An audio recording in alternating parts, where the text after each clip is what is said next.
the redemption that is in Christ Jesus is the last bit of 25a. So I'll go back.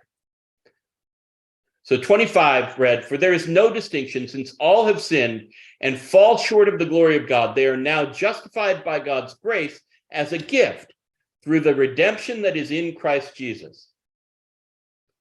And the redemption that's in Christ Jesus, whom God put forward as a sacrifice or place, seat of atonement. Mercy seat is the way it's getting translated often in commentary settings. I'll get back to it. By his blood, effective through faith.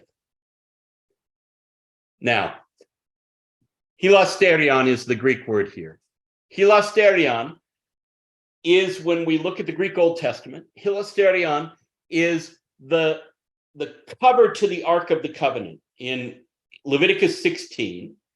In the literature around the Day of Atonement, the cover of the Ark of the Covenant is where blood is poured in the sacrifice that brings reconnection or atonement between God and the people, right? So in the temple where nobody can see it happen, the priests would pour the blood of the sacrifice onto the mercy seat, the top of the Ark of the Covenant. It's a cover of it. And when they poured it on there, they were making atonement for the sins of the people, and it was the means by which reconnection could happen between God and humanity. It's connected with the Day of Atonement, right? So what is Paul doing? Paul is saying Christ is the mercy seat. And this is figurative, right? But this new movement is not going to go to a temple and sacrifice animals. Right? This new movement is going to count on the atoning, the reconnecting, the sort of distance eliminating that comes in Christ. And the image that Paul uses to get at that is this mercy seat, is the atonement that comes through blood being poured over the top of the Ark of the Covenant in a hidden ritual by priests.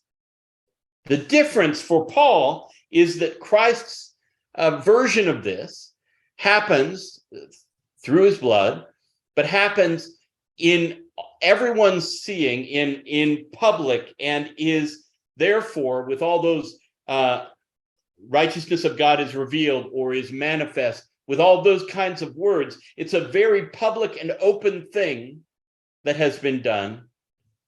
And everyone has access to it, not only the people who are entreating God through the Day of Atonement. You see that widening? That Christ is a Jewish symbol that is now appropriated for all humanity, or that is now sort of representative of something that the Jewish Christians in Rome are going to understand. And of course, Paul understands. There were a lot of people in house churches in Rome who won't know what a hilasterion is, right? A lot of Gentiles in those places who won't know anything about the mercy seat in chapter 16 of Leviticus. But Paul is very concerned about the Jewish Christian listeners in Rome as he makes his case for everybody being on the same footing, Jews and Gentiles.